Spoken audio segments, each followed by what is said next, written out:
Today we're going to be reviewing the Ruger 1022 Sporter. How's it going, guys, and welcome to the Hopeful Homestead. My name is Chad, and today we're talking about this little rifle right here that is my survival rifle. This is my semi-auto choice for long-term crap-at-the-fan survival scenarios because I believe 22 long rifle is the best cartridge for true long-term survival situations. And I've made plenty of videos about that, so go check those out if you haven't seen them. But today we're talking specifically about this rifle. Without any further ado, let's go ahead and do a close-up overview of all of the features of this so you can get a better idea of what it has to offer. All right, now I didn't mention earlier that this is indeed empty, but I will go ahead and show you for sure here. Pop this mag out real quick. You can see you push this little lever right here forward and it pulls the little mag out. Like I said, this is a little 10 round drum mag.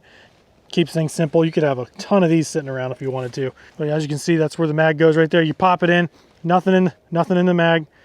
You pop it in, you sort of rock it into place and you just snap it in and there you go.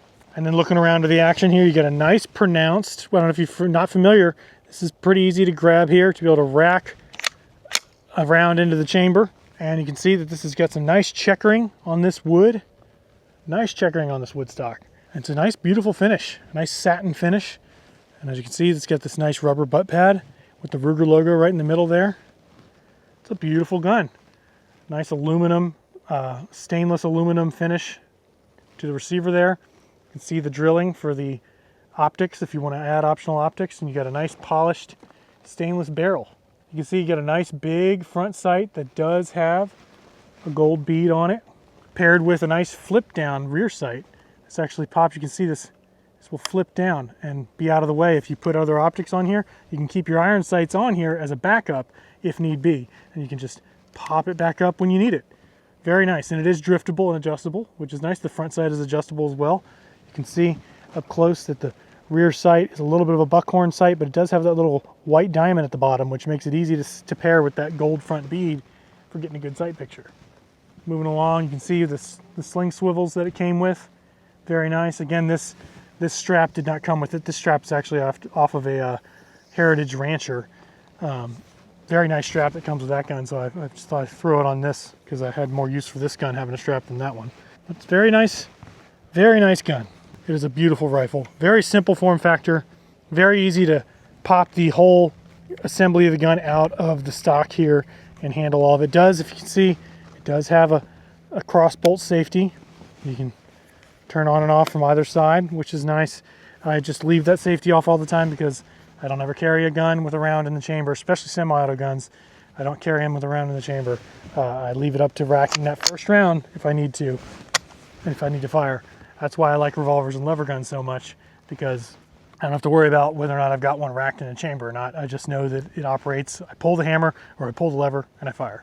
But when it comes to semi-auto rifles and semi-auto guns in 22 long rifle, this is my choice. And it is a very accurate gun. And with that, we're going to head over to the shooting targets and put some rounds through this thing and see what it can do. All right, we're over here at the shooting targets now. Got the Ruger 1022 Sporter slinged up on my shoulder. We're going to pop this mag out, load it up. And today we are shooting some CCI standard velocity 22 long rifle that is traveling about 1,070 feet per second, if I remember correctly. It is standard round nose lead bullets, nothing fancy, just good old fashioned target ammunition. Like I said, this is a 10 round mag, drum mag, the way that it feeds, which allows it to be compact and flush with the stock of the 1022.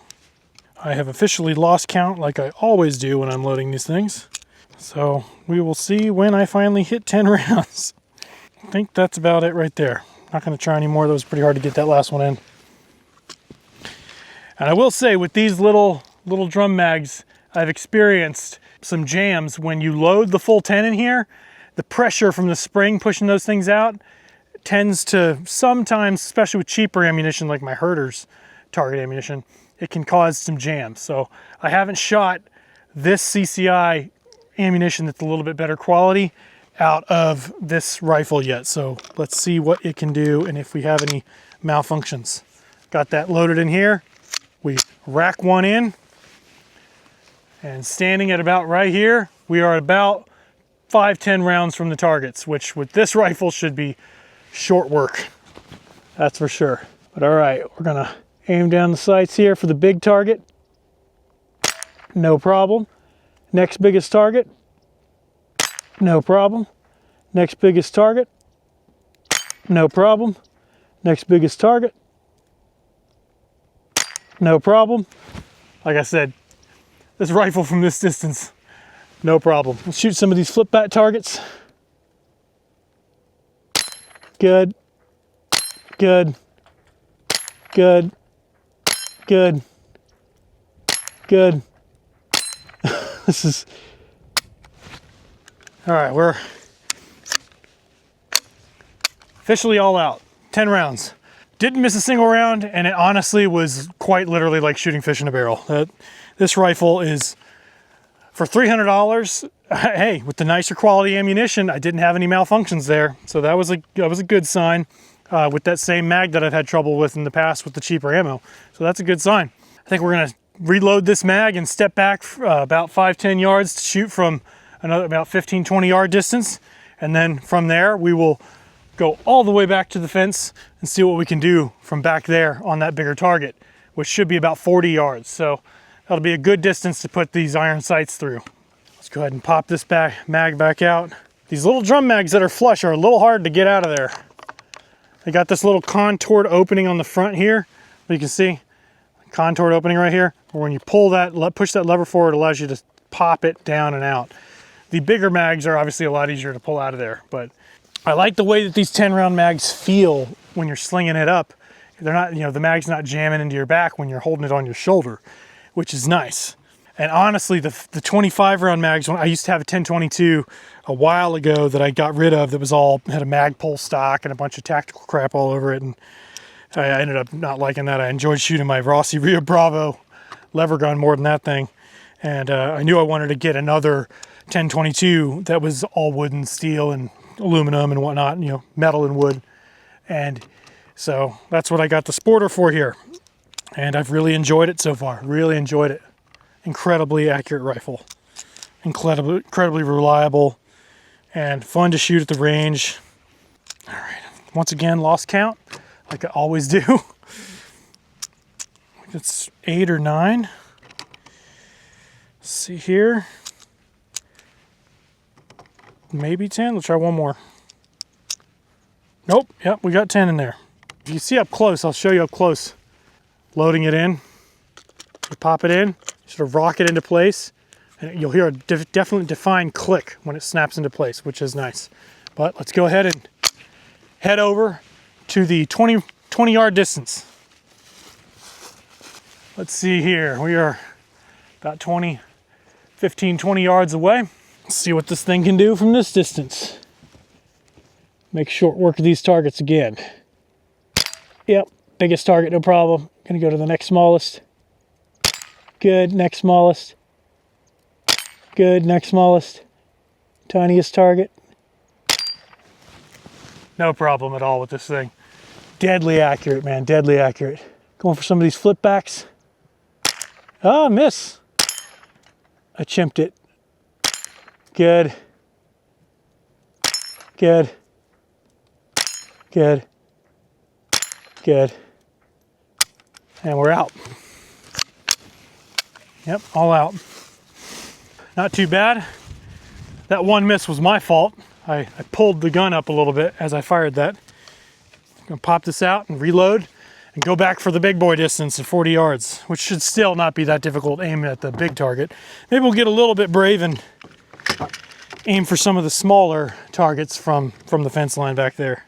You know, if I went on the other side of the fence and rested this gun on the fence as a brace, man, this thing would be really accurate. Because, you know, I'm freehanding this just standing up, you know, and that's involves a whole different level of accuracy compared to if you're bracing the rifle on something. I don't know if you know, show it up close. You see this little groove here, how it lines up right there? You put the back of the round in right there and then shove it in, and that's how it feeds into the mag. You push in and down. And there you go, there's 10. All right, well, pop that into place. Got it loaded. Let's walk back to the fence line. Oh, wait, let's see. I always forget. I'll put the safety on to walk with this. I see why all you safety Nazis out there freak out whenever I'm handing my lever guns and revolvers with improper trigger discipline or whatnot, because I mean, I don't carry around semi-auto guns that often, and I see though when you're having to be mindful of that trigger being exposed with a live round in the chamber with a, you know, striker fire or something, you know, with the hammer cocked and ready to go. That's nerve-wracking, you know. You got to be cognizant of that. So I get it. I get it. You just got to spend some time with some revolvers and lever guns, and then you'll know why it's not that big a deal with trigger discipline with those things, because you don't have to worry about it unless that hammer's pulled or unless that lever's cocked. But all right, let's set this camera down and see what we can do from here. Should be pretty easy. Alrighty here, 40-ish yards, maybe a little more. Let's see what we can do. Just gonna be aiming for the big target to start. Hit, no problem. No problem. I miss. There's another hit. All right. Figure, hey, let's try some semi-braced shots here from a crouched position. See how that fares. A little bit more stable. Hit. Hit. Ah, a little high. Still got more. Let's go for the little target from here. I'll see the target through the weeds here. Oh, a little high. Hit. Oh, well, not too bad of shooting. 40-ish yards, iron sights, shaking all around, wobbling with the wind. Not too bad. I tell you what though, the one I had that had a 1 to 4 times scope by Bushnell. That thing was, I got that zeroed in and I could zoom in and have no problem hitting the small target from this distance. But with iron sights, you know, especially for a gun this big and heavy, that's not a terribly great sight radius. Normally you got your rear sight a little further back, so that helps with aiming.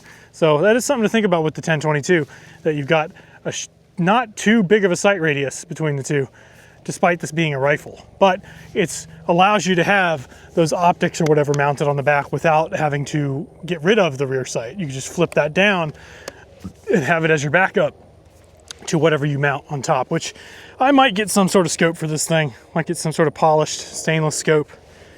See what I can find out there that's not too expensive, because I'm not going to throw some expensive scope on this $300 rifle, but something that, you know, turn this thing into a true tack driver. But that's going to do it for today's review of the Ruger 1022 Sporter. It is a very accurate rifle and I truly do enjoy it. For only $300-ish, this is a pretty good value for what it can offer you, because it's a Ruger 1022.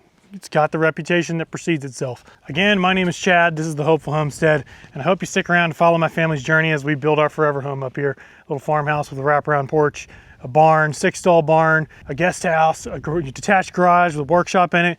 But we're putting in a pond in the back and stocking it full of fish. It's going to be awesome. We're going to have a little cabin by that pond. This is going to be a wild adventure here over the next couple of years as we're building out our whole homestead here and learning everything that goes along with it. So I'd love to have you stick around for that and follow our journey. But thanks for watching, guys. I appreciate it. And if you feel like sticking around today, I've got a video right here that's all about my survival guns. This is in that collection of guns I consider my survival loadout. Go check that out, and I'll see you over in that video. Thanks, guys.